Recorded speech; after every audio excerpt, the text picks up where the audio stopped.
Welcome to Science for Sleepy Minds. I'm glad you're here, exactly as you are, with sleepy eyes and a mind that may have been carrying a little too much today. You don't need to be bright or focused. You don't need to do anything well. You can simply rest and let these words drift around you like a soft, familiar room. If you've been pushing through the day on willpower, if your thoughts are still moving even though your body is trying to slow down, it's okay. Rest is not something you have to earn. It isn't a prize for a perfect day. It's a gentle return to yourself, a simple human need, like water or warmth. Tonight, we're going to explore a quiet mystery, the secret language of plants, not a language made of letters or sound or sentences you have to follow, more like a language made of light and scent, of chemistry and timing. A way of sharing information without voices, a kind of conversation so slow and subtle that it can feel like silence until you learn how to notice it. And as we go, let yourself know this too, softly and clearly. It is completely fine if you fall asleep. You don't have to stay awake to get to the end. You don't have to remember everything. Learning can happen in the background, the way you can still feel the comfort of rain even when you've drifted off. This time is for relaxation first, gentle learning second. Nothing will be tested, nothing will be expected. You can listen the way you listen to a distant fan, or the way you listen to waves in the dark. Sometimes you'll catch a detail and it will glow for a moment. Sometimes it will slide right past, and that's perfect. If you would like to support the channel, you can like the video or subscribe, only if it feels easy. And now, we'll come back to quiet and let your body settle in. Take a moment to notice the surface beneath you, the bed holding you up, the pillow carrying the weight of your head, the blanket making a small safe boundary around your warmth. If you want to adjust anything, you can. A shoulder, a knee, a corner of the blanket. Let your body find its natural arrangement, the way a cat circles once or twice and then finally decides, yes, here. Now let's breathe together, slowly without trying too hard. Breathe in gently through the nose, not too deep, just enough. And then breathe out, a little longer than the inhale, as if you're putting down a small weight you didn't realize you were holding. Again, easy in and slow out. Let the exhale be a soft release, like loosening a tight knot, one careful loop at a time. One more time, breathing in, calm and quiet, and breathing out as if your body is telling the day, thank you, you can go now. If your mind wanders while you breathe, that's not a problem. Thoughts wander the way leaves float downstream. You don't have to chase them. You can just watch them pass and come back to the feeling of breath moving in and out. Let your forehead soften. Imagine the skin above your eyebrows smoothing out like warm wax, slowly melting into calm. Let the muscles around your eyes relax, as if your eyelids are gently heavy, not forced, just naturally ready. Unclench your jaw. If your teeth are touching, let them separate slightly. Let your tongue rest, loose and quiet, like it's floating in a warm cup of tea. Drop your shoulders a fraction, as if they've been carrying bags all day and they can finally set them down beside the bed. Let your hands be unclenched. If your fingers are curled, let them open a little.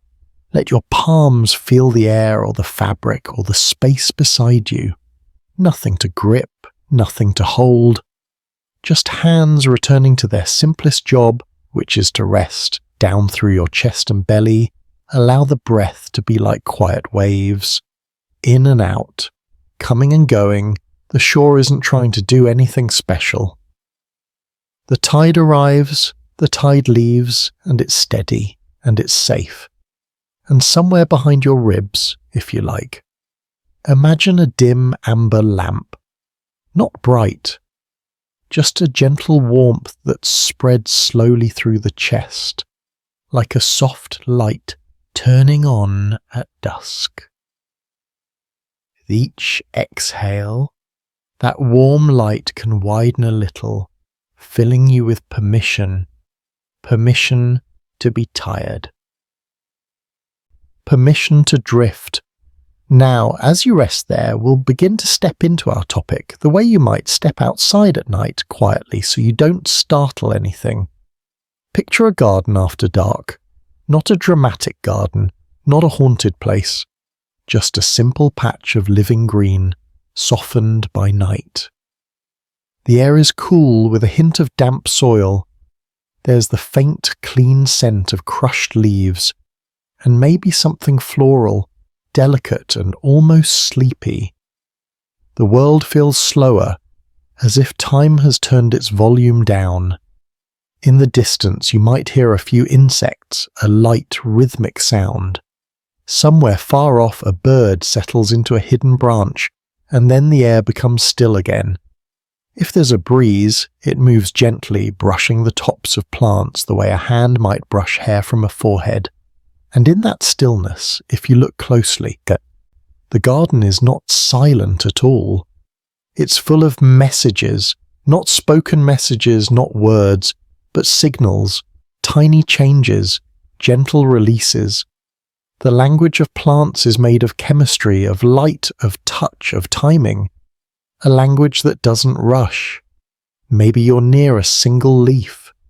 You see its surface in the moonlight. A soft texture, a thin skin, holding a whole world of cells beneath.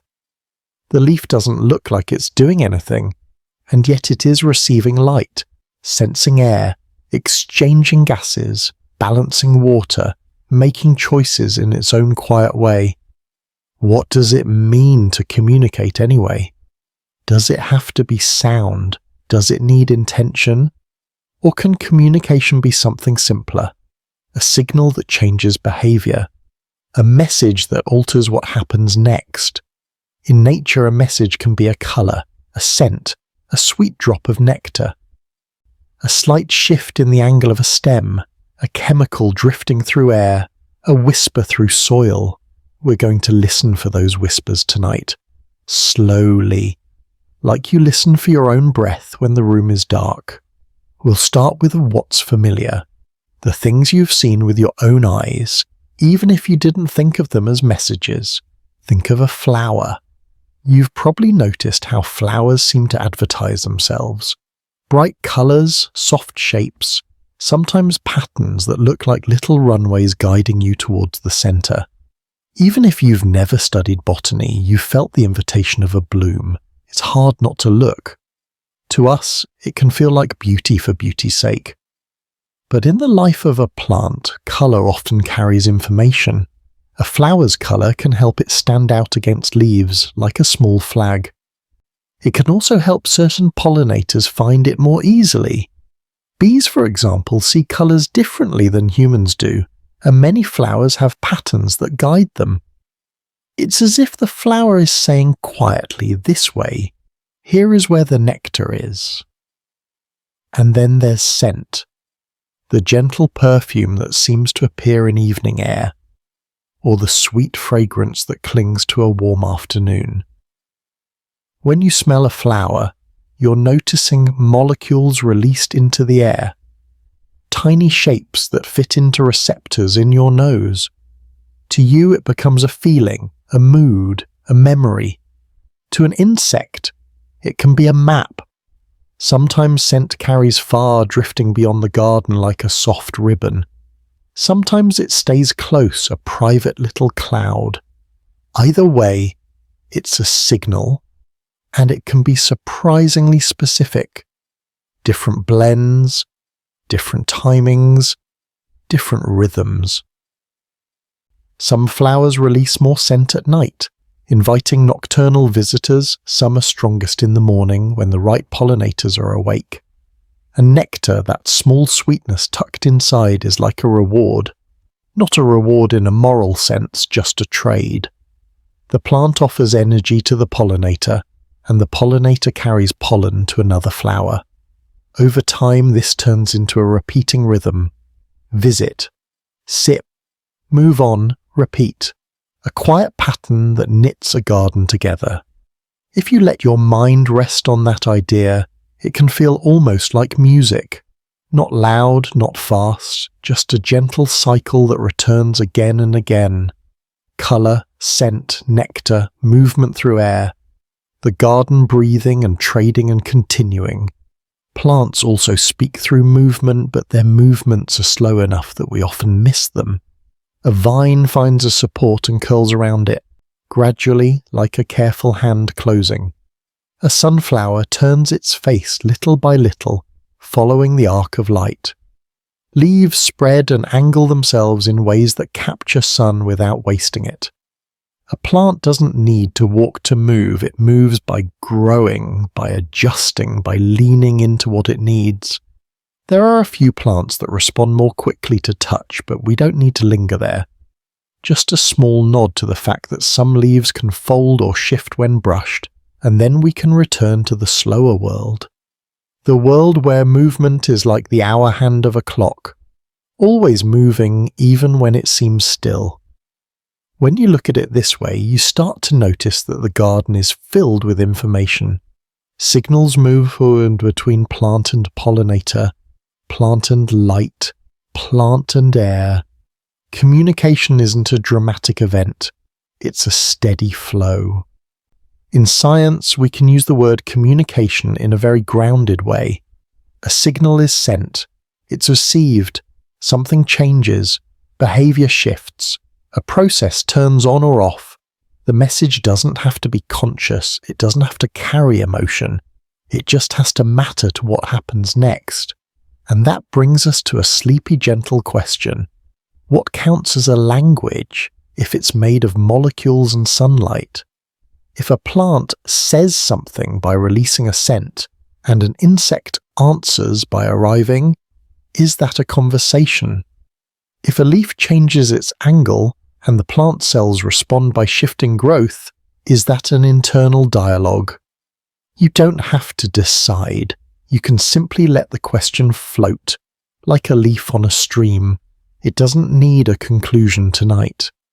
Now let's move from these familiar signals into something a little deeper, but still soft and safe. We're going to listen for chemical whispers in the air, the kind of plant-to-plant messaging that most people never think about, even though it happens all around us. There's a smell you probably know well, even if you've never named it. The smell of fresh-cut grass, green, sharp, clean. Sometimes it can feel nostalgic, like summer afternoons or open fields. When you smell it, you're smelling the chemistry of plant tissue being damaged. That sounds intense when said quickly, but in nature it's just a normal part of life.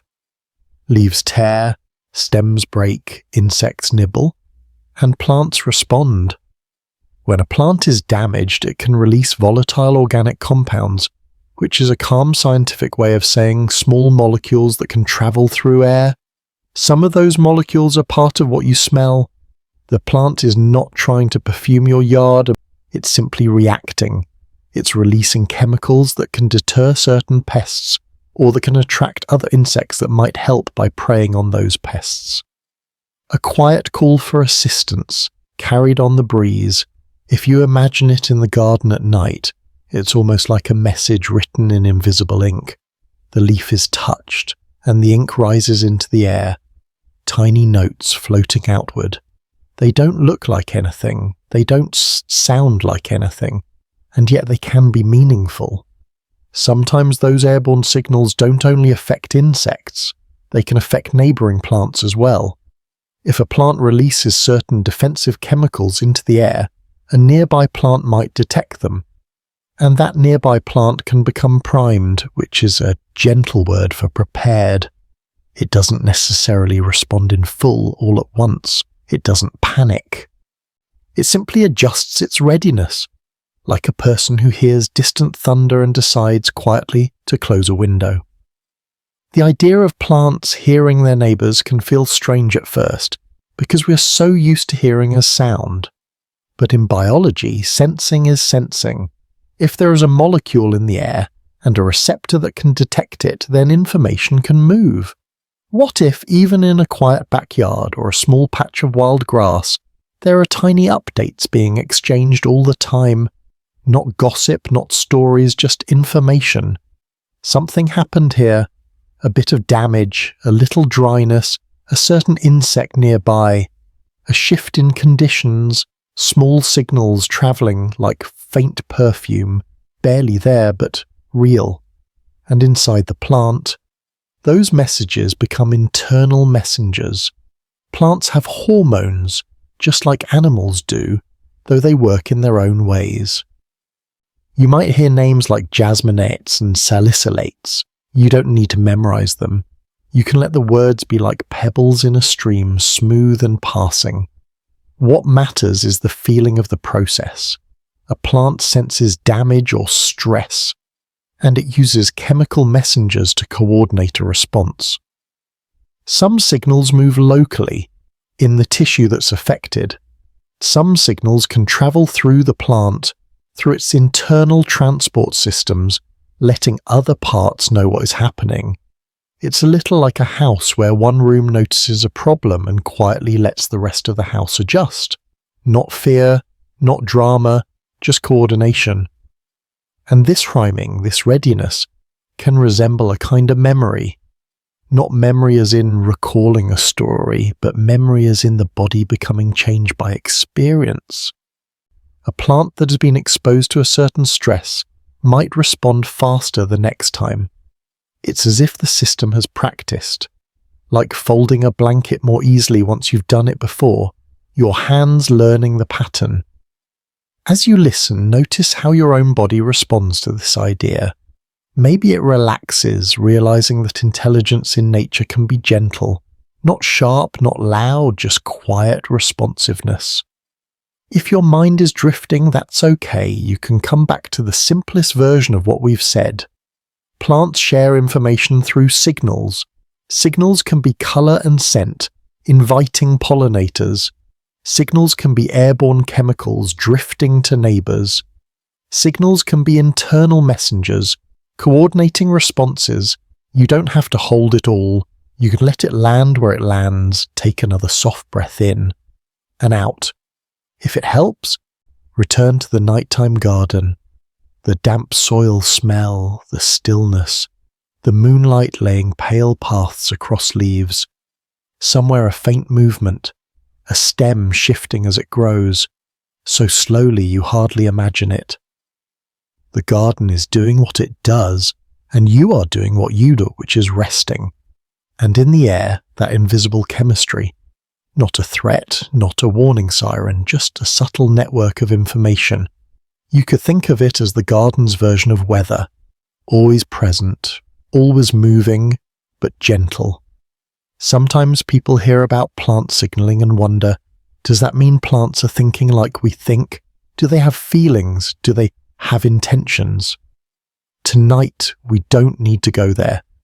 We can stay grounded and calm. Plants don't need to be human-like to be remarkable. Their way of being alive is its own quiet miracle.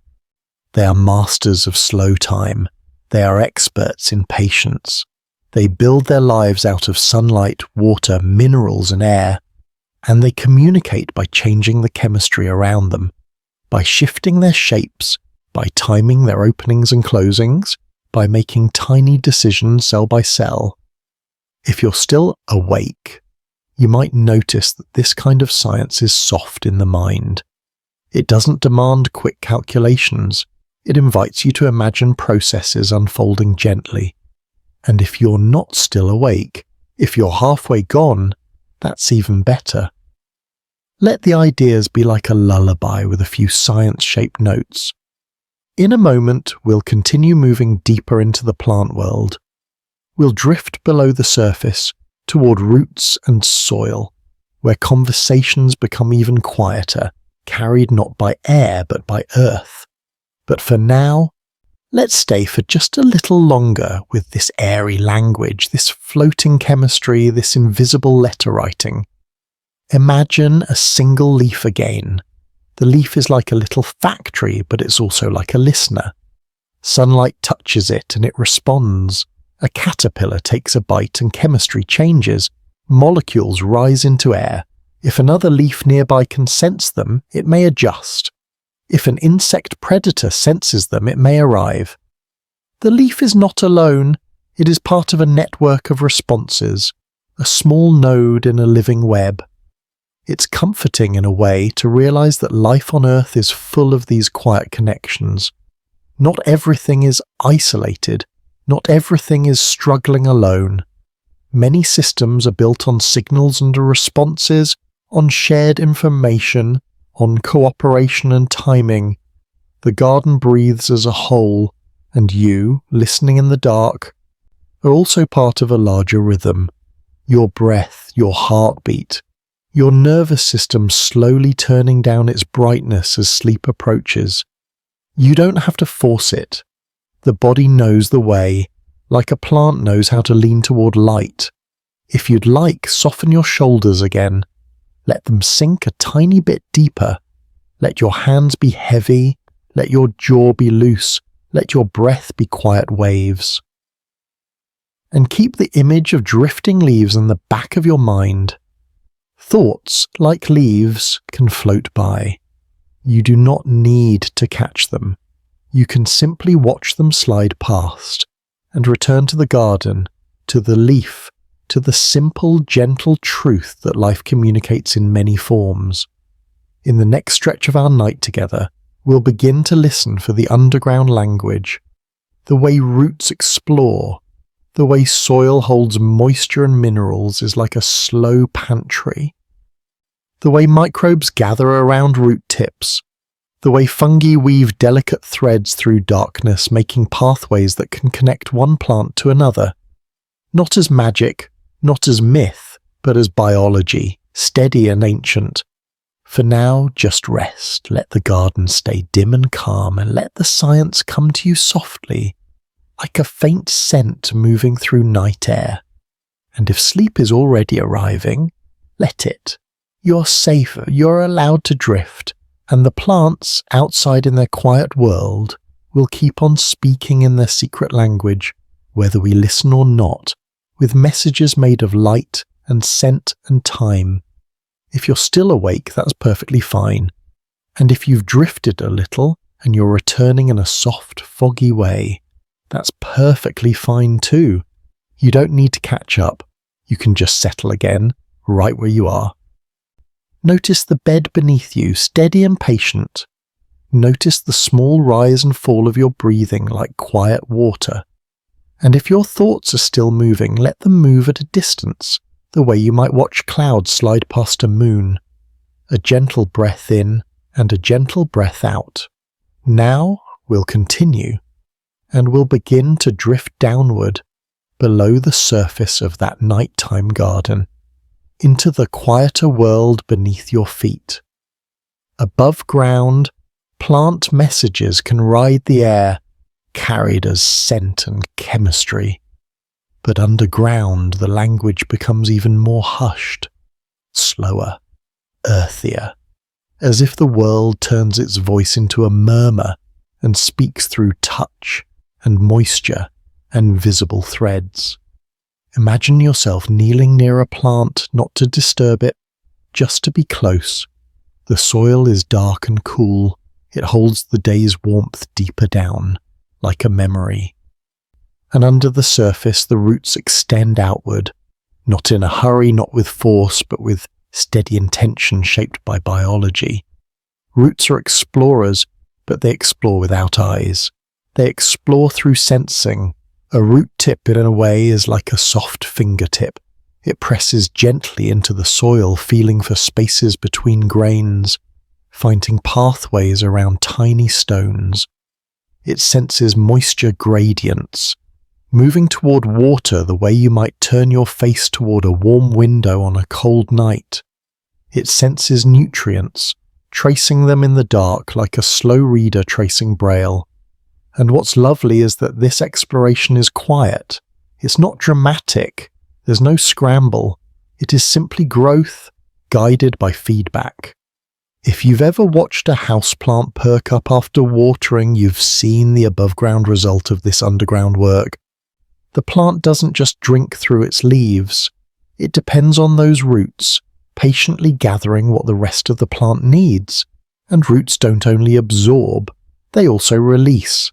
This is one of the gentlest secrets of plant language. Roots put substances into the soil, a kind of offering and instruction all at once. Sugars, acids, and other compounds seep out into the spaces between soil particles. Scientists often call these root exudates. You don't have to hold that term in your mind. You can simply imagine the idea.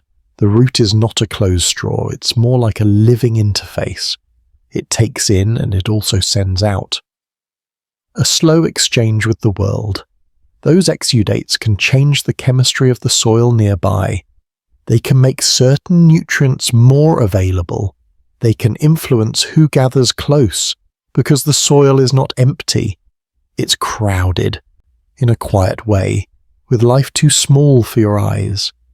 If you could shrink down and drift through the soil like a tiny, gentle pebble, you would find a landscape filled with grains of mineral, pockets of air, thin films of water, and a bustling community of microbes. There are bacteria. There are tiny fungi. There are organisms that live their whole lives in the space between your fingers. Around roots, this microbial crowd becomes especially active. This region is sometimes called the rhizosphere, which simply means the zone around roots that is influenced by them. A neighborhood shaped by the plant. It's a comforting thought, really. A plant makes a home in the soil, and that home becomes a little ecosystem. The plant feeds some microbes with the sugars it releases. In return, microbes can help with nutrients, or provide protection in subtle ways, or shift the balance of who thrives there. It's not a moral story, not good and bad in the human sense. It's a functional relationship. A plant adjusts its exudates, and the microbial community responds. A microbe detects a sugar and it moves closer. Another microbe senses an acid, and its growth changes. The soil becomes a living conversation, written in chemistry. Sometimes scientists describe this as plants recruiting helpful microbes. That's a friendly metaphor, like setting out a welcome mat quietly for the right kind of visitor. If conditions change, the welcome mat can change too. Different compounds, different invitations, and all of this happens while the plant seems still above ground. There's a softness to that idea, that the visible leaf and stem are only part of the story, that beneath there is a whole world of exchange, negotiation, and partnership moving slowly like the deep currents of an ocean. Now, among the most important partners in that underground world are fungi. You may have seen mushrooms after rain, those brief little umbrellas that appear and then disappear. But mushrooms are often just the fruiting bodies, a tiny visible expression of a much larger organism hidden in the soil. The main body of many fungi is made of thin threads called hyphae, and networks of hyphae are called mycelium. Try not to let the terminology become heavy. You can just imagine threads, very fine, almost like silk, woven through darkness. Many plants form partnerships with fungi called mycorrhizae. The word is long, but the idea is simple and soothing. The plant makes sugar from sunlight. It shares some of that sugar with the fungus. In return, the fungus helps the plant gather water and nutrients from the soil, extending the reach of the root system with its delicate threads. It's like having an extra set of hands, or better, an extra set of gentle, searching fingers. Fungal threads can slip into tiny spaces that roots can't reach. They can access nutrients and water in ways that help the plant survive and thrive. And because the fungus receives sugar, it benefits too. This partnership is old, very old.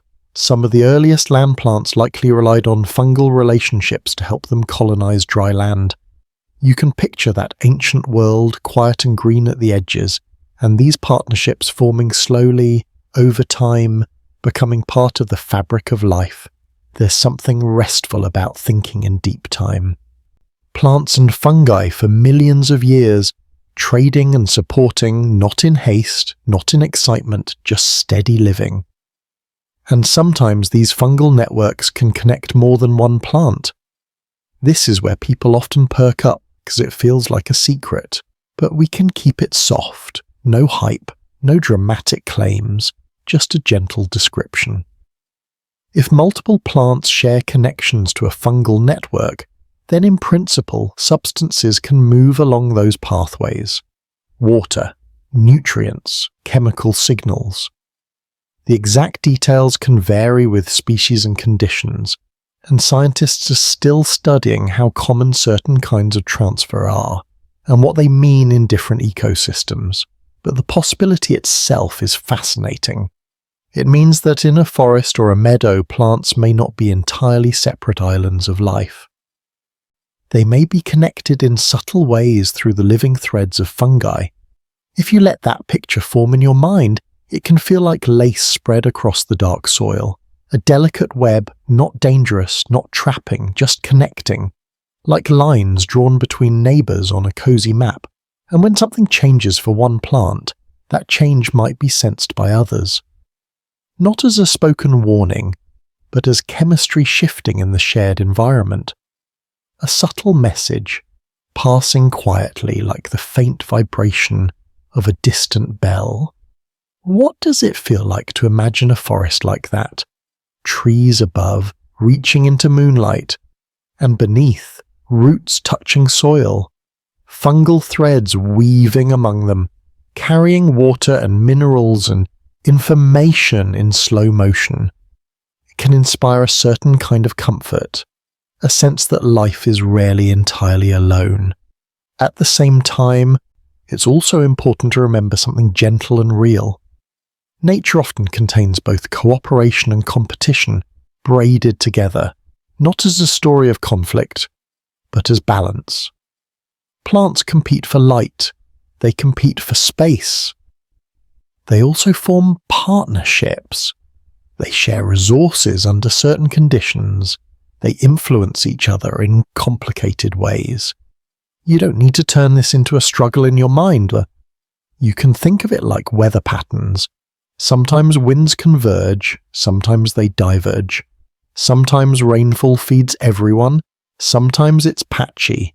These are not moral dramas, they are systems adjusting.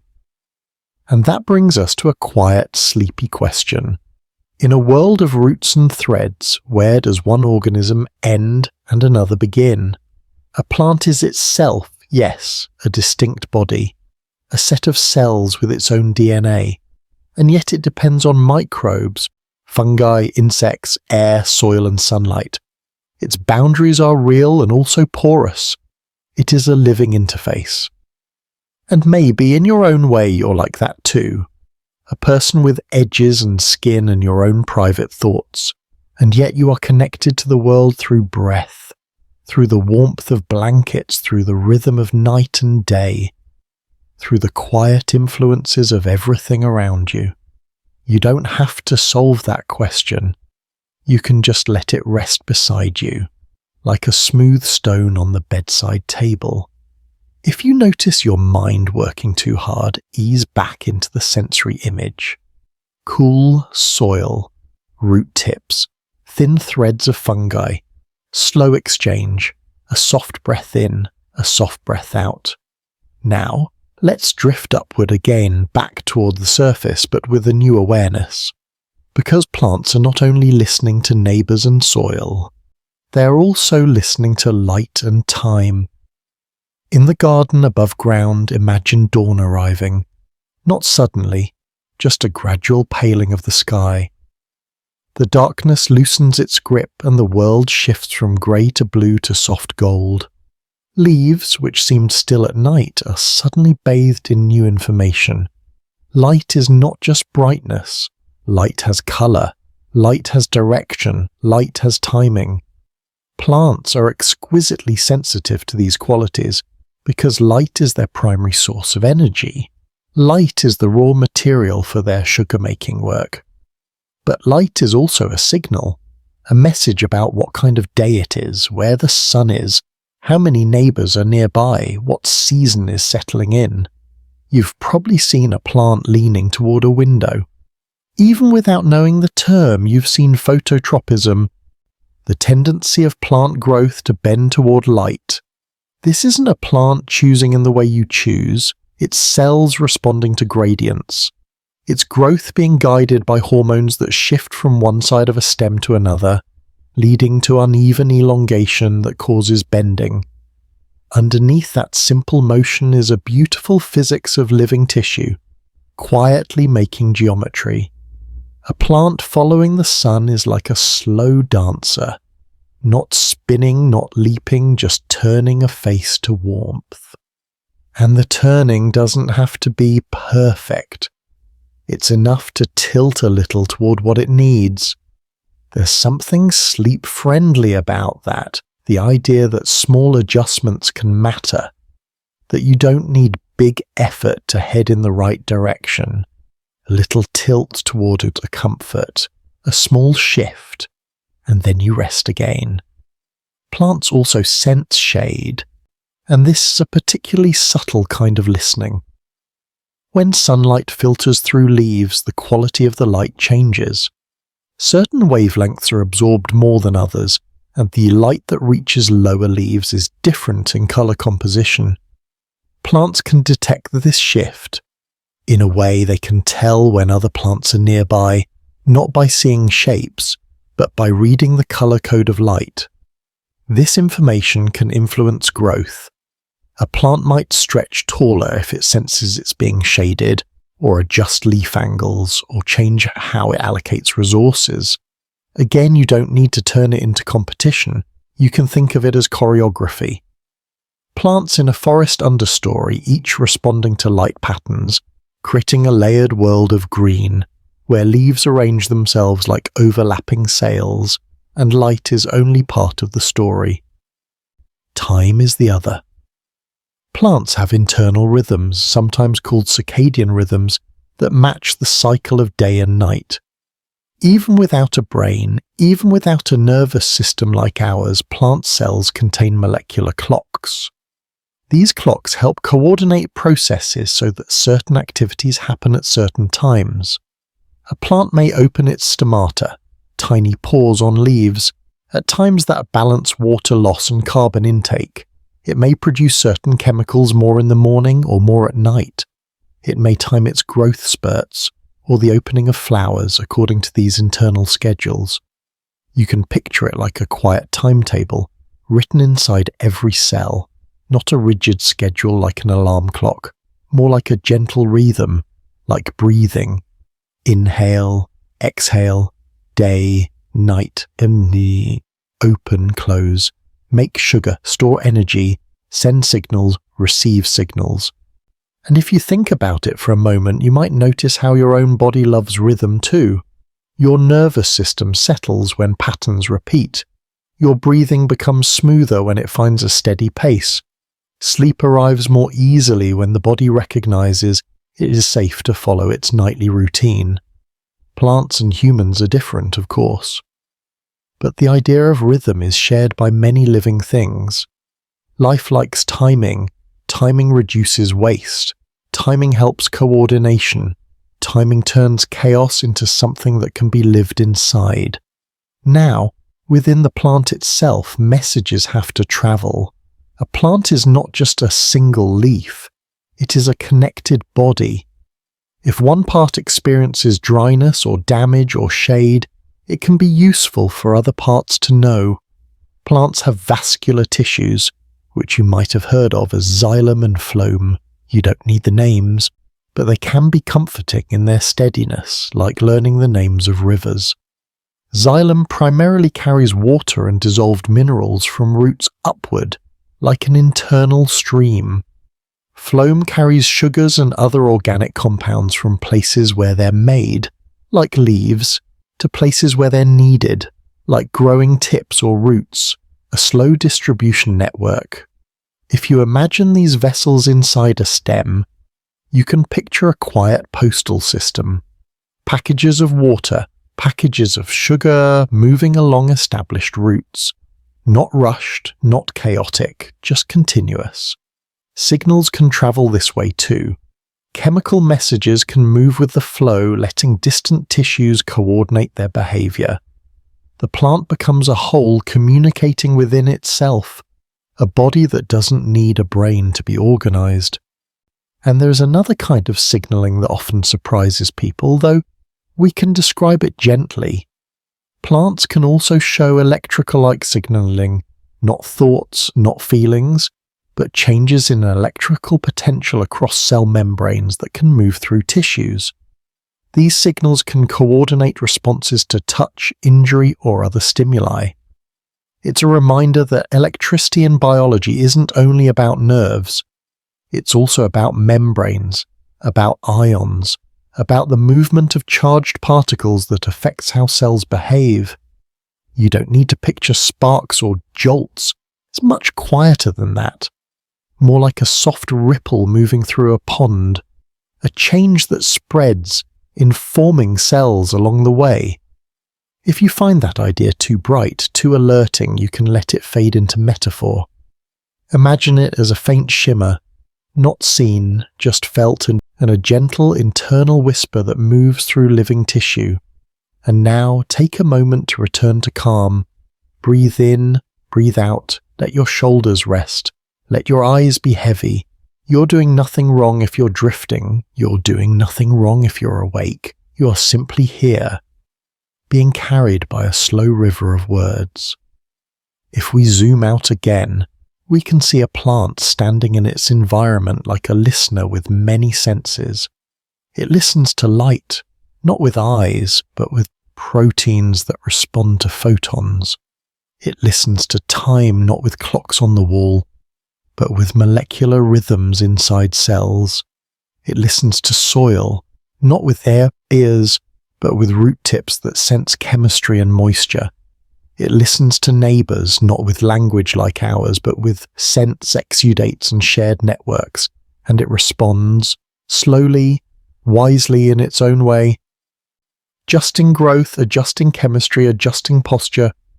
Sometimes when people learn about these plant responses, they feel a gentle awe, like discovering that a quiet room has been full of music all along, just too soft to hear at first.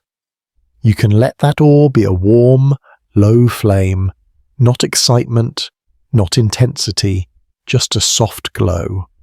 And if your mind begins to wander into the day's worries, you can bring it back with a simple image, a plant turning toward light, a leaf opening in morning, a root reaching for moisture, an invisible thread of fungus holding water like a gift.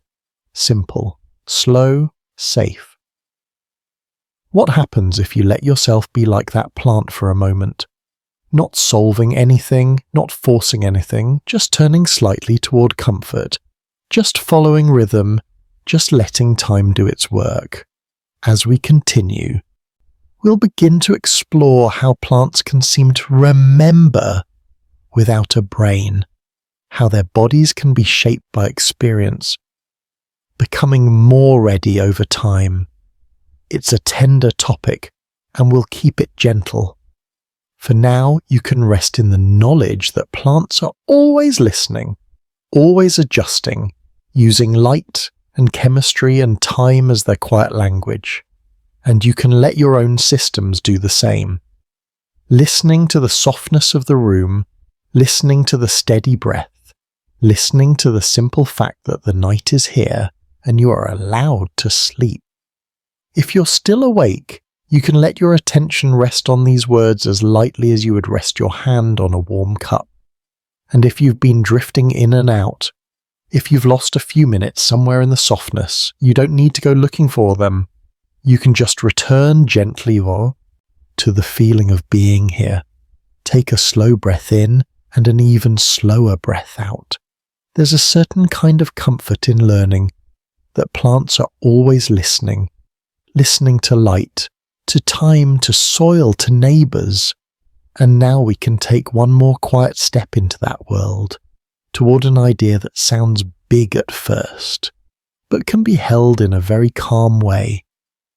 The idea that a plant can be shaped by experience, not with a brain, not with thoughts like ours, not with stories remembered, but with changes that last, adjustments that accumulate, a kind of learning that happens in the body.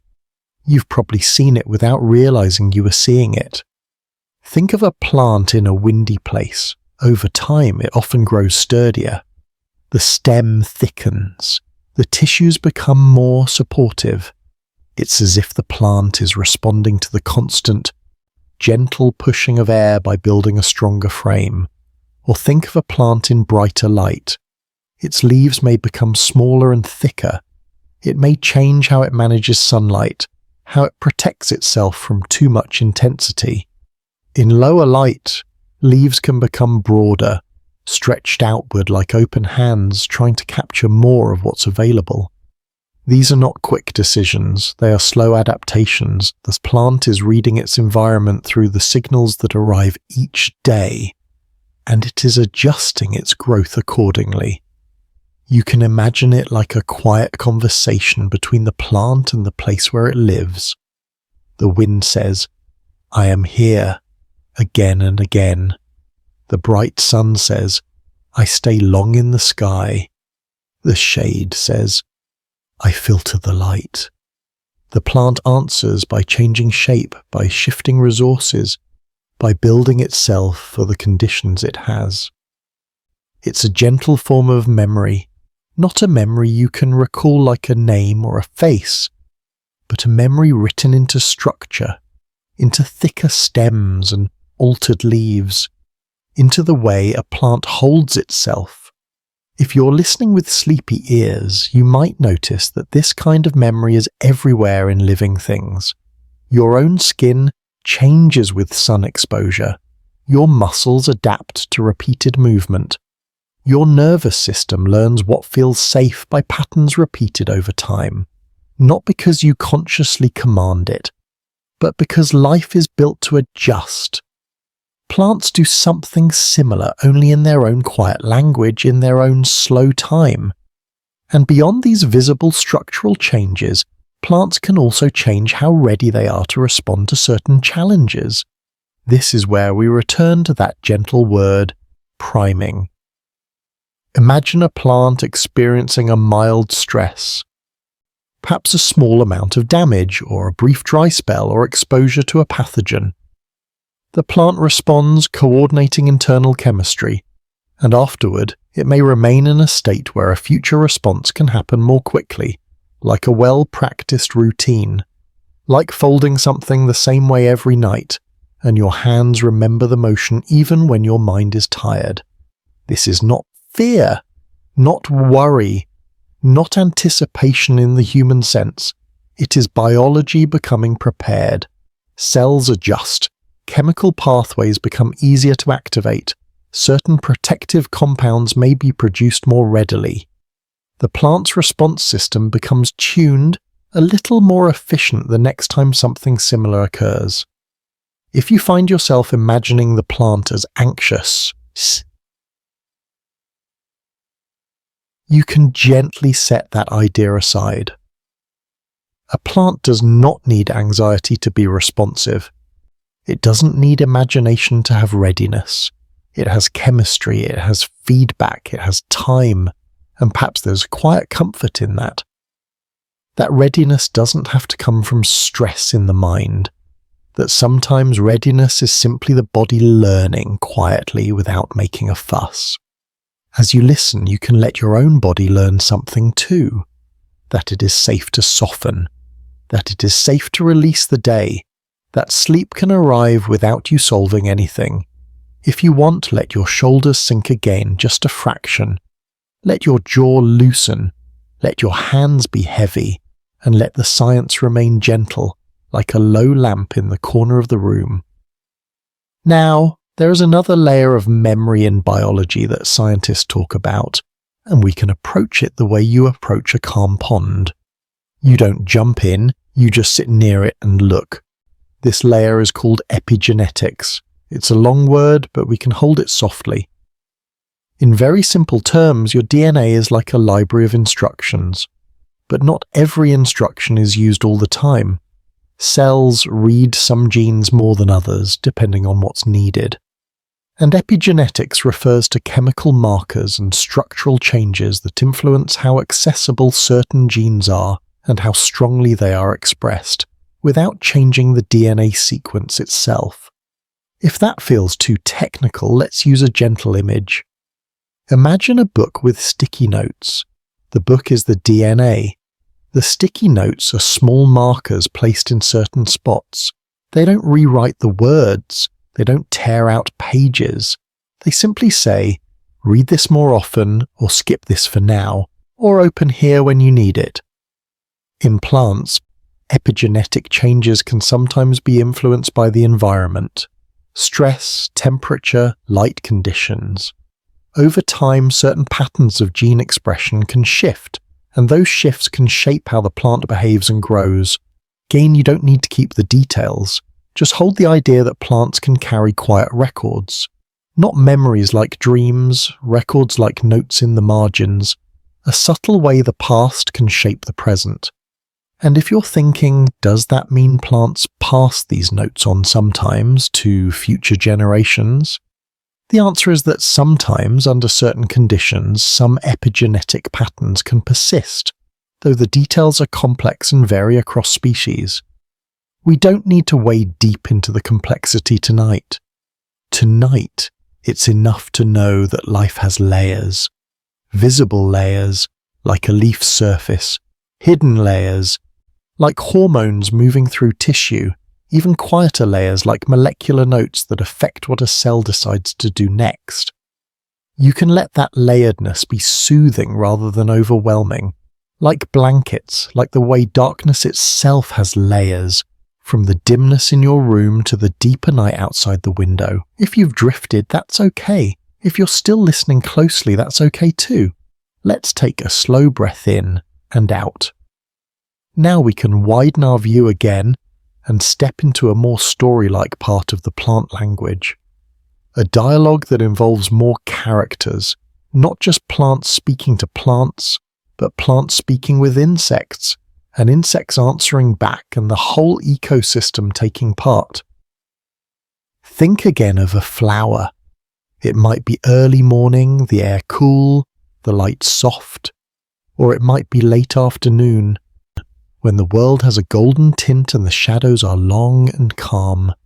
The flower is open, its petals arranged in a shape that seems simple, but is carefully made. To you, it might look like a cup. To a bee, it might look like a landing pad. Bees can see patterns that humans don't see well, including ultraviolet patterns on many flowers. These patterns can guide the bee toward nectar and pollen. The flower's scent adds another layer of instruction, drifting outward in a small cloud. The bee arrives, drawn by those signals. It lands. It gathers nectar, an energy-rich reward. And as it moves, pollen clings to its body, then brushes onto another flower later. The flower does not speak. The bee does not translate words, and yet information is exchanged. The flower signals availability, the bee signals presence through movement.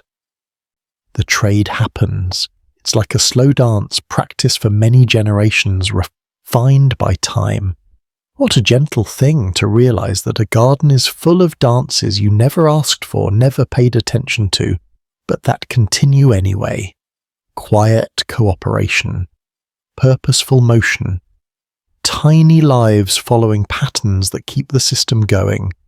And timing matters here too.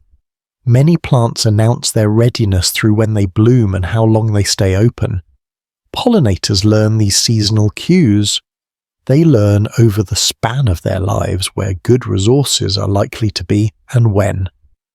In this way, the plant's schedule becomes part of an insect's map of the world. Not a map drawn on paper, A map drawn in memory and scent and repeated routes, and plants don't only invite, sometimes they also discourage. This is another part of plant language that can sound harsh if described in sharp words, but we can keep it calm and matter-of-fact. Plants make compounds that taste bitter. Some make compounds that are mildly toxic to certain herbivores. Some make leaves tougher, harder to chew. Some grow tiny hairs on the surface of leaves, discouraging insects from settling. These are messages, not angry messages, just boundary messages. Not now, not too much, try something else. In nature, boundaries help keep balance. If every leaf were always easy and delicious, many plants would struggle to survive long enough to grow, flower, and reproduce. By making themselves less appealing, plants shift the behavior of animals and insects around them, guiding the flow of feeding. Even this can be seen as communication, not with intention, but with effect. A leaf's chemistry changes, an insect's behavior changes, the message is delivered through response, and plants sometimes take an even gentler approach. Instead of relying only on direct discouragement, they can recruit help. When a plant is being eaten by certain insects, it may release specific scents that attract predators or parasites of those insects. Again, this can sound intense, but you can think of it as the ecosystem's balancing mechanisms working quietly. The plant sends out a chemical signal. A helpful insect detects it and arrives. The pressure on the plant is reduced. It's like the plant has a way of ringing a bell that only certain listeners can hear. And when you picture that in the nighttime garden, it's almost peaceful. Not because anyone is harmed or helped in a dramatic way, but because the system is responsive. Because there are layers of connection. Plants are not simple backdrops.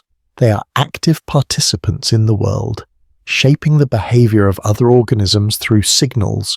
And when you zoom out further, the entire ecosystem can feel like a woven language. Many overlapping conversations happening at once. Scent trails, color patterns, growth shifts, timing cues, chemistry changes.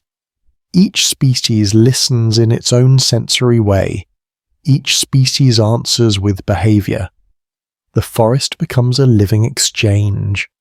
And that brings us to a very gentle question. If the forest is full of messages, what does silence mean? Perhaps silence isn't emptiness. Perhaps silence is simply communication happening in a form we don't notice. A leaf is parlant to your ears, but not to a caterpillar's taste receptors. A root is silent to your eyes, but not to a fungus threading through soil. A flower is silent to your language, but not to a bee reading ultraviolet patterns. Even your own room right now may feel silent, and yet it is full of signals your body reads.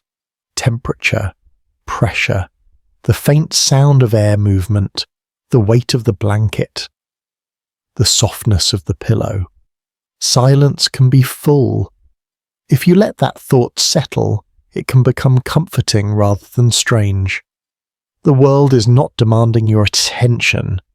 The world is simply alive in many quiet ways, and you, in your bed, can be alive quietly too. Breathing, resting, letting your mind loosen its grip. If at any point you feel like you're trying too hard to understand, let yourself ease. Let the science become like background music. You can keep only the simplest threads. Plants communicate. They do it with scent and color. They do it with roots and soil. They do it with timing and light. They do it with partnerships and signals. And all of it happens slowly, safely, as part of ordinary life. Now, let's bring these ideas gently into your everyday world, the world you can touch. Think of a houseplant near a window. You may have noticed that over time it leans toward the light. If you rotate the pot, the plant may slowly reorient, bending again toward brightness. This is that quiet geometry of phototropism, a slow response to the gradient. The plant is saying something with its posture. It is responding to light, and it is showing you that response. You may have noticed a drooping plant, leaves soft, stems less upright. The plant isn't being dramatic, it's simply running low on water pressure inside its tissues. When you water it, over time it can regain firmness, as water fills cells and the plant can hold itself up again. It's a message you can learn to read without words. Thirst in the plant's language is a change in posture. Relief is a return to structure. And when you learn this, you become part of the conversation. You respond with water. You adjust the light. You move the plant to a better spot. It can feel like care because it is. Gardens offer another simple doorway into plant language. If you've ever crushed a leaf of mint between your fingers, you've released stored compounds into the air. The sudden burst of scent is chemistry becoming visible through your senses. Those compounds may serve many roles for the plant, including defense and communication. To you, they become fragrance, memory, comfort. Cooking with herbs is, in a way, interacting with plant chemistry on purpose. Basil, rosemary, thyme. Each smell is a different molecular signature, a different message, and you don't have to analyze it. You can just enjoy the softness of it. The way the kitchen fills with a green, clean scent. The way the mind relaxes when something familiar drifts through the air. And then there are the seasonal shifts. Plants respond to day length, temperature, and the gradual turning of the year. Leaves change, flowers appear and fade, dormancy arrives, growth returns. Your body too has its rhythms. Even if modern life blurs them, you still feel the pull of night and day. You still have times when you are naturally more alert, and times when you soften. Perhaps that's one reason plant science can feel soothing. Plants remind us that it's normal to change with seasons. It's normal to slow down, it's normal to rest. If you're lying here thinking about tomorrow, about tasks and responsibilities, you can let the plant world offer a quiet counter-message. You do not have to do everything at once. You do not have to bloom all year. You can be in a resting season, even for one night. And as you settle, remember, it's okay to drift again. It's okay if your attention fades at the edges. You're safe. You are held by the bed. You are allowed to let go. Take a slow breath in and out. In the next stretch, we'll widen our lens further, toward forests and deserts and shorelines, and then gently toward the bigger cosmic story of how plants turn sunlight into life. But for now, you can stay here with the close, friendly world of leaves and windowsills, herbs and gardens. A plant leaning toward light. A leaf releasing scent when touched. A droop that asks for water. A soft return to uprightness. Simple messages easy to read. And as your mind quiets, you can let those messages become a lullaby, repeating in the background, carrying you gently towards sleep. If you're still awake, you can let your mind widen its view now, the way your eyes adjust when you step out under an open sky. And if you're only half awake, if your thoughts are already softening at the edges, that's also perfect. You don't need to follow every detail. You can simply let the images arrive one by one like slow lanterns along a path.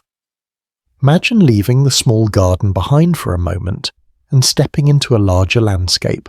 A forest, perhaps. Not the kind of forest that feels dark or uneasy, just a living place filled with layers. Tall trunks rising upward, branches fanning out, and beneath them a softer world of understory plants and moss. Even in daytime, a forest can feel like a place where light is filtered and softened, as if the sun has learned how to whisper. Here, one of the quiet languages plants use becomes especially important. The language of shade and light. In a forest, light is not evenly spread. It arrives in patches. It streams through openings and dances across leaves in shifting patterns. If you've ever walked through a forest and noticed sunspots moving on the ground as branches sway, you've seen the forest writing with light. Plants that live beneath the canopy have to read these light patterns carefully. They can't simply stretch out anywhere and expect the same brightness as an open field. They pay attention to what kind of light makes it down. They respond to the quality and direction and duration of it. They arrange their leaves like careful collectors, angled to catch what they can, and trees too are in conversation with light. Their branches spread and overlap, creating a layered ceiling. Each leaf is trying to capture sunlight without wasting water. Each twig placed in a way that shapes the whole tree's access to energy. Sometimes people describe this as competition, and that word can feel sharp, but you can also see it as choreography. A slow, centuries-long dance of growth and adjustment. Trees reaching, leaning, spacing their leaves. Understory plants spreading broad leaves in the dimness. Vines climbing toward brightness. Mosses and ferns thriving in softer light. No one is rushing, no one is shouting. It is simply the shaping of life around a limited resource, carried out in slow motion. And in that forest, the language of plants is layered. Light above, signals in the air, chemistry in leaves, and beneath the underground network of roots and microbes and fungal threads. If you imagine those threads again, you can picture them under the forest floor like fine stitching. Roots extending outward like slow rivers. Fungal hyphae, exploring like wandering paths. Tiny clusters of microbes surrounding root tips, responding to the sugars and compounds that seep into soil. From above you might see only trunks and leaves, but below there is a whole living web. It's comforting to think of the forest as a place where communication is not centralized. There is no single voice. There is no leader. Instead, there are countless exchanges happening at once, each one quiet, local, responsive. The forest doesn't need to think in order to be organized. It organizes itself through signals and feedback, through the steady repetition of what works. Even the scent of a forest is a kind of message. The smell of pine needles, damp wood, leaf litter, the faint sweetness of decay turning into soil. Those smells come from molecules released by plants, fungi, and microbes. They tell your brain you're in a living place.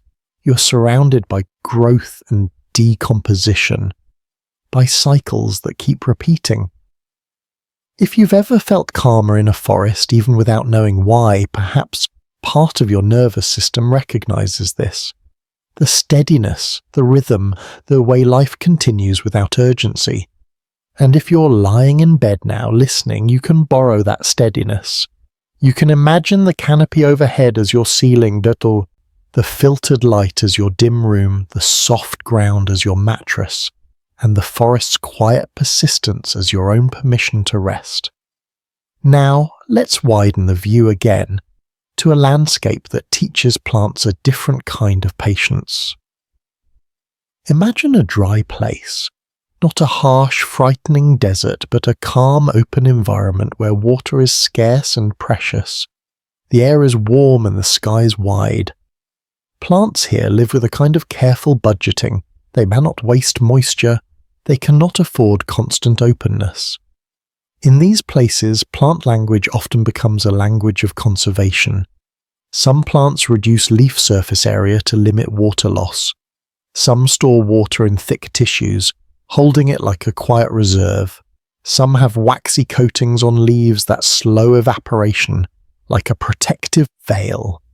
Some open their stomata at cooler times, such as night, to reduce water loss while still taking in carbon dioxide. These choices, again, are not conscious. They are the result of structures and chemical pathways shaped by evolution and environment, but they function like careful decisions, and you can feel the intelligence in them, a slow and steady kind. If you think of internal signaling in a plant, drought creates a particular set of messages. Roots sense drier soil, hormones shift, stomata may close to conserve water. Growth may slow. The plant changes its posture and chemistry to match conditions. It's a quiet kind of responsiveness, and it can be comforting because it suggests that slowing down is sometimes the wisest response to scarcity. When resources are low, the right move is not always to push harder. Sometimes the right move is to close gently, to conserve, to wait. Your own body understands something like this too.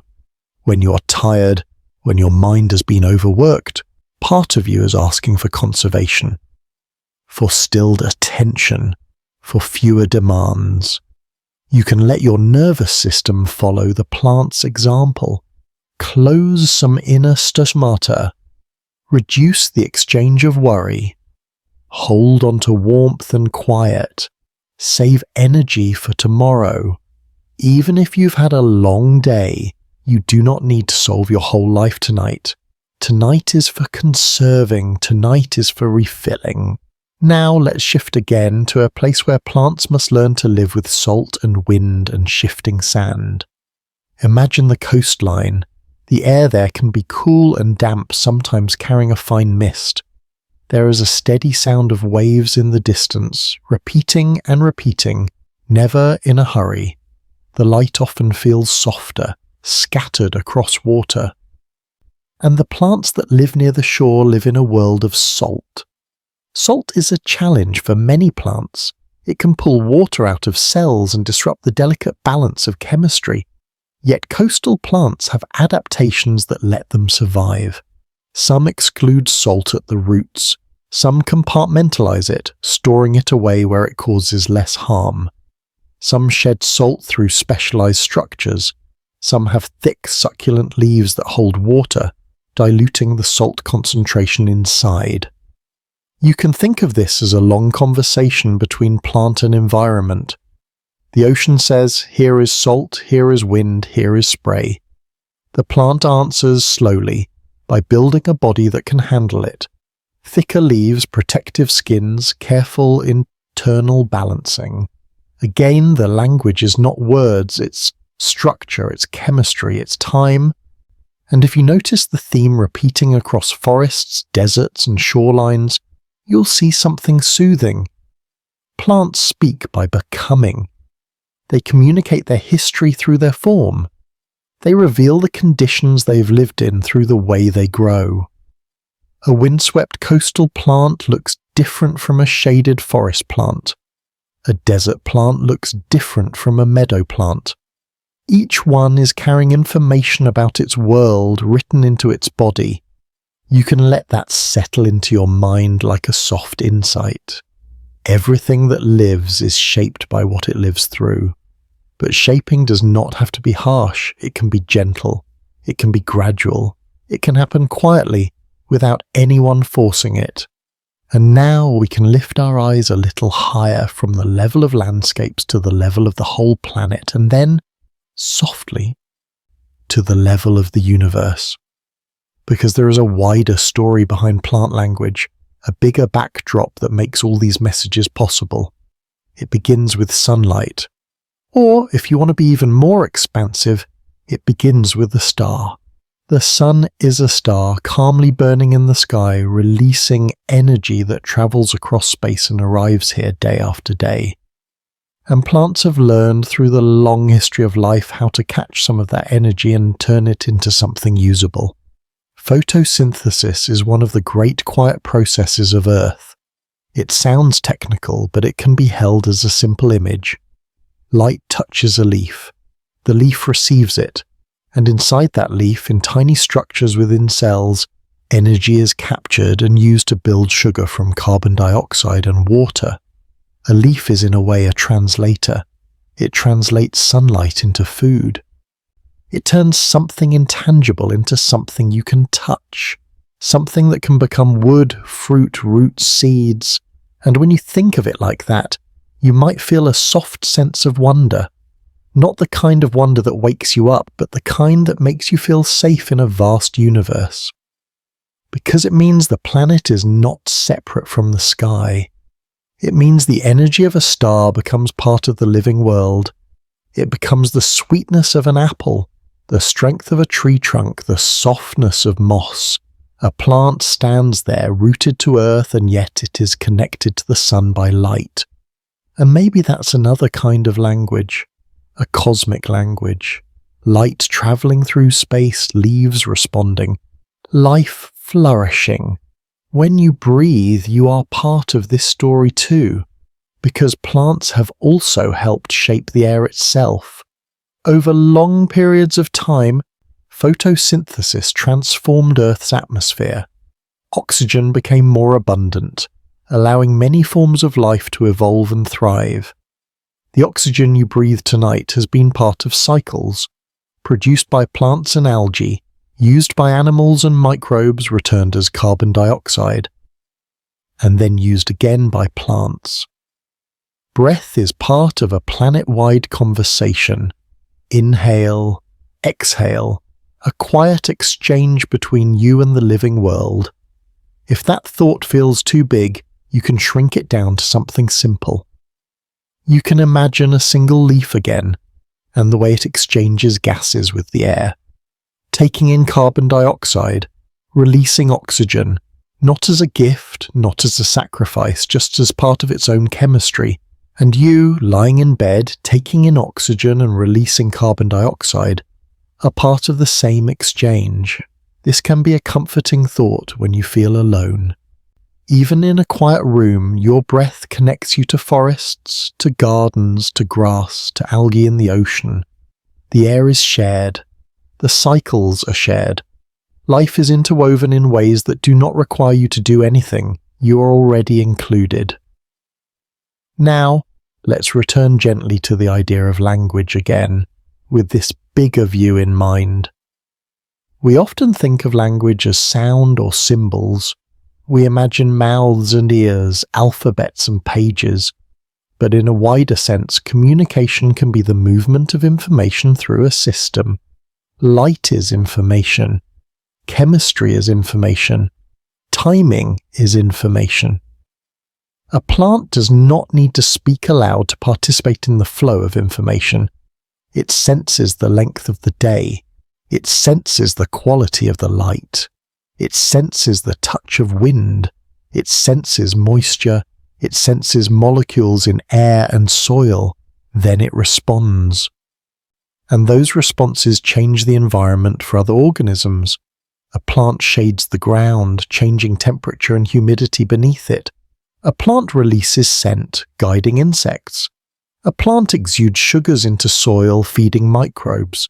A plant produces fruit, feeding animals that spread seeds. Even when a plant appears still, it is shaping the world around it. It is speaking in the language of effects. There's a philosophical hush in that. Communication does not require a voice. Sometimes communication is simply chemistry meeting time. Sometimes it is energy meeting matter. Sometimes it is sunlight being turned into green tissue, slowly, patiently, without fanfare. If your mind wants to hold on to a single gentle truth from all of this, you can choose one. You can choose the idea that plants are quiet translators of light, or the idea that forests are full of soft conversations carried by scent and shade, or the idea that roots and fungi weave underground pathways of exchange, or simply the idea that the world is more connected than it appears, and then you can let the rest go. Because you don't need to remember everything. You don't need to become an expert. You only need to be comfortable. You only need to be safe. You only need to rest. Sometimes people hear about underground networks and chemical signals and electrical-like ripples in plants, and they feel unsettled, as if the world has become strange. If you notice anything like that, let's soothe it right away. None of this is eerie. It is natural. It is gradual. It is deeply familiar once you notice it. Plants have always been doing this quietly, while people walked past them, while cities rose and fell, while the seasons spun, while nights came and mornings returned. The garden has been full of whispers all along. The forest has been full of messages all along. The air has been full of chemistry all along. This is not a new strangeness. It is an old normal, and you are safe within it. In fact, there can be a soft comfort in realizing how cooperative many parts of nature can be. Not perfect cooperation, not constant harmony, but a tendency toward connection. Partnerships between plants and fungi. Exchanges between flowers and pollinators. Cycles between plants and the air. 1,000 small ways life supports life. Threads of support run through soil and air. And just as plants do not force their growth, you do not have to force your sleep. Sleep is not something you wrestle into place. It is something you allow, the way a leaf allows itself to follow the sun, the way a root allows itself to follow moisture, the way a flower allows itself to open when the time is right. If you're still awake, you might feel a little softer now, a little more settled. If you're not awake, if you're drifting, the words can keep going without you. They can be like wind through leaves, heard but not interpreted. Let's take a breath together, another gentle wave. Inhale, calm and quiet. Exhale longer, as if setting down one more small weight. And as the exhale finishes, you might let a simple phrase appear in your mind like a soft note. Nothing to do, nowhere to go, just resting. From here, the night can begin to become more meditative. The information can become simpler. The ideas can repeat gently, like a lullaby that doesn't need new verses.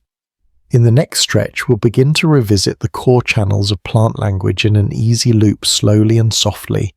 Light, scent, touch, roots, time, not as a lesson, but as a calming rhythm. For now, you can let your mind settle into the feeling of the planet turning beneath a quiet sky, and plants everywhere continuing their slow, secret conversations. And you can let yourself drift with them. If you're still awake, you can stay just as you are, with your eyes closed and your attention resting softly on the sound of my voice. And if you've been drifting, dipping under and coming back up, that's completely welcome here. You don't need to keep track, you don't need to hold the thread tightly. You can let it loop loosely around you like a warm scarf. Take a quiet breath in and let it go.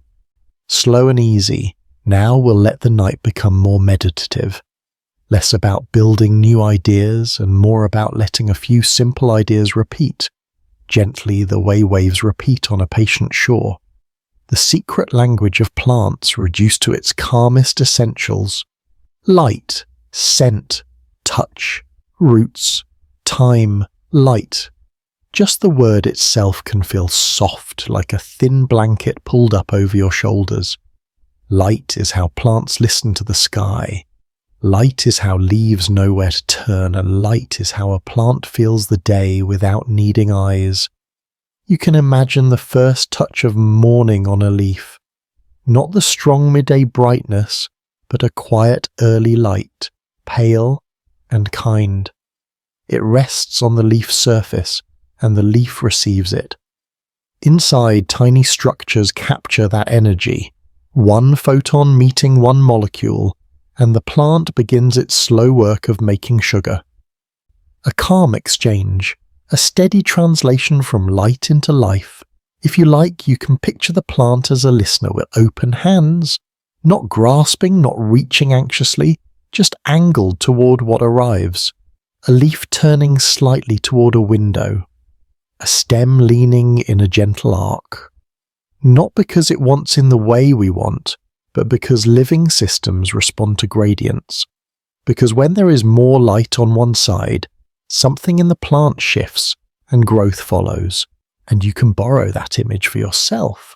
What happens if you let your attention turn toward comfort, the way a leaf turns toward brightness, Not by forcing anything, not by striving, but by allowing a small tilt toward softness, toward warmth, toward rest, light, scent. Scent is how plants speak into the air. Scent is how flowers invite. Scent is how leaves whisper their chemical notes. You already know plant scent, even if you never thought of it as language. The smell of basil when you brush it, the green sharpness of cut grass, the sweetness of an evening bloom. These are molecules moving through air, invisible and real. They drift, they thin out, and other living beings detect them. An insect follows a trail. A nearby plant senses something and becomes a little more ready. A human breathes in and feels a memory rise like a small lantern. Scent is a message that doesn't need a speaker. It is simply chemistry given motion. And in the nighttime garden, those messages are especially gentle. You can imagine the air as cool velvet carrying faint hints of leaf and soil. A flower releases a little more fragrance as the night deepens and the scent hangs close, like a secret kept within a few feet. You don't have to analyze what's in it. You don't have to name the compounds. You can let it be simple. A plant releases what it releases. The world responds. The message is in the response. Scent. Touch. Touch is how plants listen to their immediate space. Touch is how a vine finds support. Touch is how a root tip meets a pebble and chooses a different path. Touch is how wind becomes information. Plant touch is slow. This isn't the quick tap of human fingers. It's pressure over time. It's repeated brushing. It's the steady push of a breeze that returns again and again until the plant grows stronger, builds thicker tissues, shifts its shape. If you imagine a vine, you can picture it seeking a trellis or a branch. It reaches not by moving a limb, but by making more of itself. It touches, and then it curls. It wraps slowly, like a ribbon settling around a post. And that curling is the decision written in growth. The plant body reads touch and answers with form, and again you can borrow the calmness of that. You don't have to respond quickly to everything. You can respond slowly. You can let your nervous system learn that time is available. That night is long enough that you do not need to tighten against every passing thought. Touch. Roots. Roots are the quiet listeners in the dark. Roots are how plants speak with soil. Roots are how plants drink. Roots are how plants release their own chemical invitations, their exudates, those gentle offerings that feed microbes and shape the neighborhood. You can picture a root tip as a soft explorer feeling its way. It senses moisture. It senses the faint chemical presence of nutrients. It senses the texture of soil grains, and it grows toward what helps. In the soil, there are microbes close by responding to those root releases. There are fungal threads too, those fine pathways woven through darkness. Trade happens, sugar for minerals, support for support. Not a storybook promise, not constant harmony, but a quiet pattern of connection that has existed for a very long time. If you imagine it in your mind and let it be gentle, the soil is cool and muck, but not frightening. There's a cradle, holds the root, it holds water in thin films, it holds minerals in tiny pockets, it holds life too small to see, roots, time. Time is perhaps the softest language of all. Plants speak in timing. They open when the light is right. They close when the night arrives. They bloom in season. They rest in dormancy. They follow internal rhythms, molecular clocks that keep the body in sync with day and night. Time is the quiet metronome that helps a plant coordinate its biology. This is when to be open. This is when to conserve. This is when to grow. This is when to wait. And waiting is not failure. Waiting is not emptiness. Waiting is a phase of the cycle. If your mind has been telling you that you should be asleep already, that you should be elsewhere doing something else, you can let time answer for you. Time says there is room, there is enough night, there is enough softness. You do not have to hurry. Time, and now we can loop again slowly in the easiest pattern. Light, scent, touch, roots, time, light, arriving like a calm hand on a leaf, scent drifting like invisible ink through air, touch, repeating like a breeze that teaches sturdiness, roots exploring like slow fingertips through soil, time cycling like breath. If you want to, you can let your breathing match that loop. Inhale as you think light, exhale as you think scent, inhale as you think touch, exhale as you think roots, inhale as you think time, and then let it repeat without effort. You don't need to do it perfectly, you don't need to remember the order. It's enough to let the rhythm be there, like a lullaby you don't have to sing.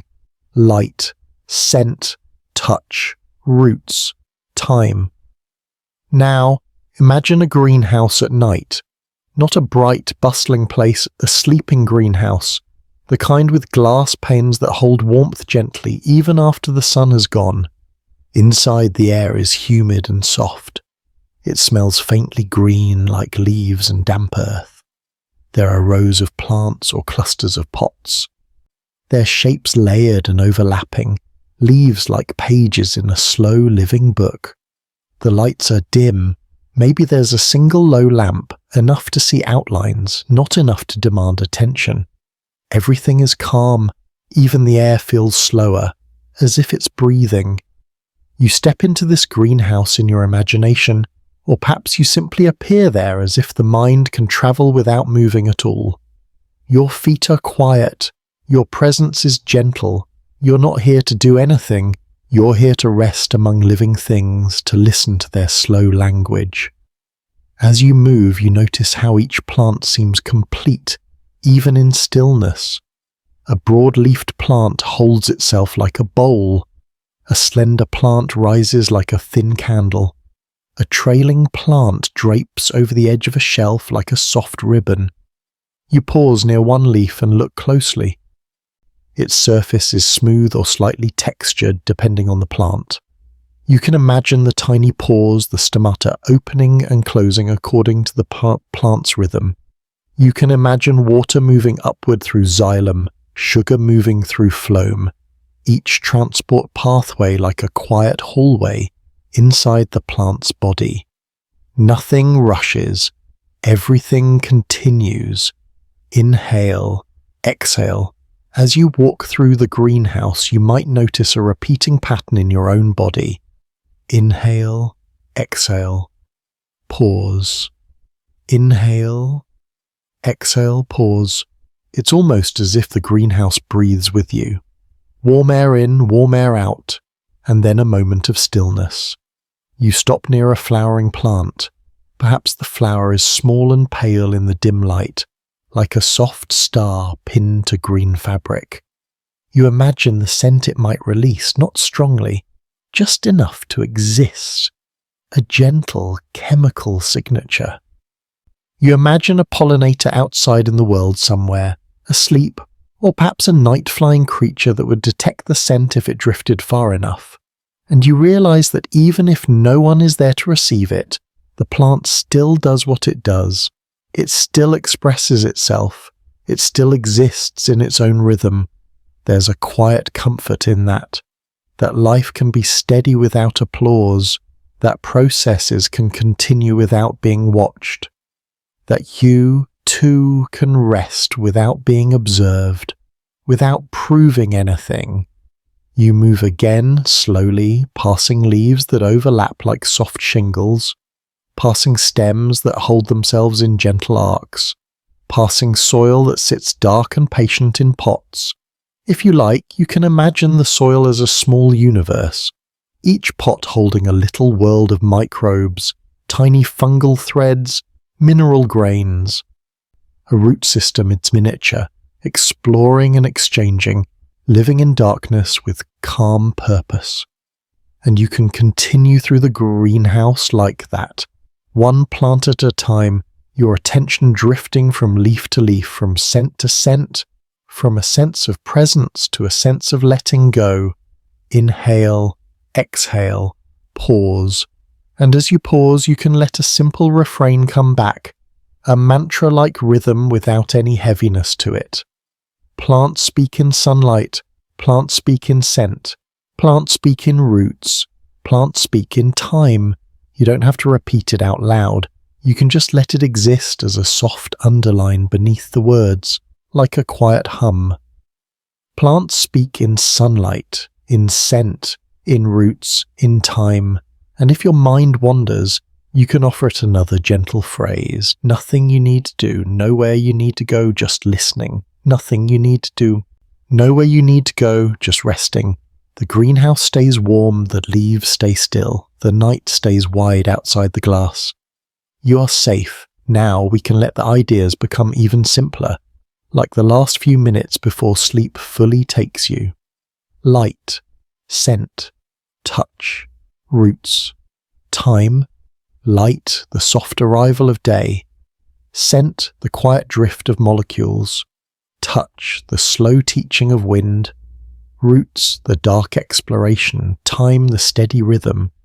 What happens if you don't try to hold the science and instead you let it be like a rocking chair, moving gently back and forth, back and forth, back and forth? The motion itself becomes soothing regardless of what you're thinking about. Light, scent, touch, roots, time. And now let's zoom in very close to something small. A single leaf. The leaf is thin but layered. Its surface is a quiet skin, and beneath it, cells are arranged like tiny rooms. Inside those rooms, water moves, ions shift, chemistry unfolds. Chlorophyll sits ready, absorbing light. The leaf is an instrument tuned to the world. You might imagine the leaf at dusk. The light is fading and the leaf's work shifts subtly. Stomata may close more to conserve water. The plant's internal clock continues ticking, coordinating changes that match the night. And now imagine that leaf in the nighttime air, under moonlight. Moonlight is not enough for photosynthesis the way sunlight is, but it is still light, still information, a soft presence. The leaf rests in its own way, yet it continues to exist as part of a network. Somewhere else, in another leaf, a chemical signal might be travelling. Somewhere else, in the roots, a subtle exchange might be happening. Somewhere else, in the surrounding soil, microbes might be responding to what the plant released earlier. Even at rest, life continues. And that can feel comforting because it means you don't have to police yourself into sleep.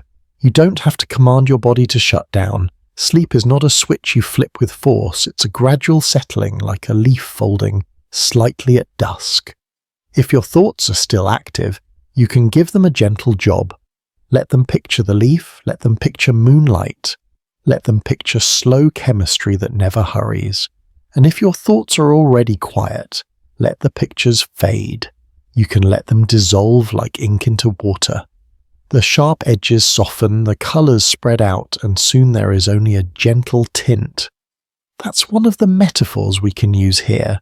Messages in plants can be like ink dissolving in water.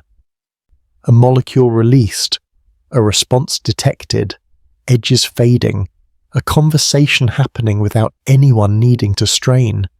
Ink dissolving. Or messages can be like fireflies of chemistry, appearing and fading.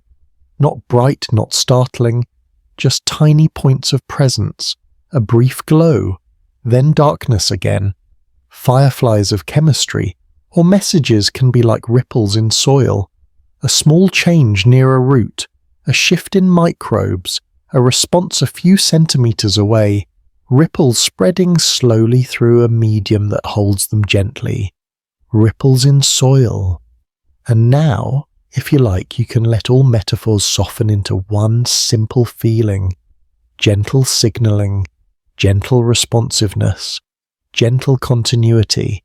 That's enough. Breathe in, breathe out. You're allowed to drift. Now, we'll revisit the core channels again, but more softly, with fewer details, just names and images.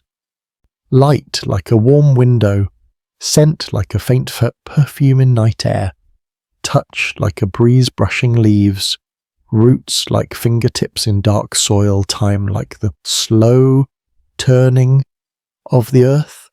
Light, scent, touch, roots, time. As you rest, you might notice something about the word language. We often think of a language as something you must interpret, something that demands attention. But the secret language of plants does not demand you. It doesn't need you. It happens whether you watch it or not. And that can be such a relief, because you're allowed to exist without being needed for a moment. You're allowed to be the one who receives care rather than giving it. You're allowed to be quiet. What happens if you treat your own thoughts the way you treat plant signals tonight? Not as enemies, not as problems, just as things that arise, drift, and fade. A thought appears like a scent molecule. It moves through attention. It dissolves. Another thought appears like a shift of light. It changes the mood for a moment. Then it passes. Your mind can be a greenhouse too, warm and dim and safe, with thoughts like leaves that overlap and settle. Nothing you need to do, nowhere you need to go. Just listening. If you want a slightly different refrain, you can try one that matches the rhythm of breathing. On the inhale, you might think, I soften. On the exhale, you might think, I release. I soften, I release. No pressure, no urgency, just a gentle practice like a plant turning toward what it needs. I soften, I release. Now, let's let the greenhouse scene return, but even quieter, almost like a dream. You are walking again, but your steps are slower. The air is warm and damp. The leaves are close. Some are glossy, catching faint light. Some are fuzzy, absorbing it. The greenhouse holds everything in a calm pocket. You pause near a pot of soil and imagine the root system underneath. White threads of roots branching, finer and furling. Each tip sensing, each tip exploring. You imagine a fungal thread entwined nearby, delicate as hair, carrying water along its length. You imagine microbes clustered near a root exudate, responding as if the plant has placed a tiny offering on the table. This is not mystical. It is simply the quiet complexity of life. And complexity does not have to feel heavy. Complexity can feel like a comfort, like being wrapped in a world that is functioning without you keeping it together. Inhale, exhale. You don't need to remember, you don't need to keep up. You can let the words become like warm rain on a roof, present, rhythmic, not requiring anything. Light, scent, touch, roots, time. Now slowly, we can begin to let the wow moments be the quiet kind. The ones that don't jolt you awake, but instead make you feel steady in your place in the world. A leaf turns sunlight into sugar. A plant shares sugar with fungi. Fungi help gather minerals and water. Air carries scent signals. Time coordinates everything. These are gentle wonders. No drama, no rush, just the planet doing what it does, and you two are doing what you do. Breathing, releasing, drifting. If you're still awake, you might notice a softness behind your eyes, a heaviness in your limbs, the sense that your thoughts are less sharp. If you're already asleep, then these words are simply passing by like a nighttime breeze, moving on without needing a response. Now, we'll begin to ease toward near silence. That doesn't mean we stop suddenly. It means we slow down and we leave more space between ideas.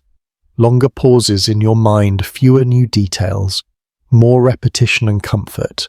Light, scent, touch, roots, time, light, warm and steady, scent, faint and drifting, touch, gentle and slow, roots, deep and quiet. Time, patient and kind, breathe in, breathe out. You are safe. It's okay to fall asleep.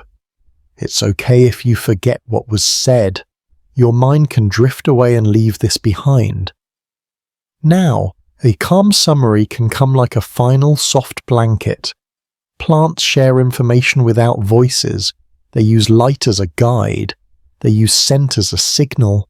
They use touch and wind as information. They use roots to explore and soil to exchange. They use time to coordinate, to open and close, to grow and rest. And beneath all of that, there are partnerships, microbes near roots, fungi weaving threads, pollinators reading patterns, the world connected by responses, not by noise.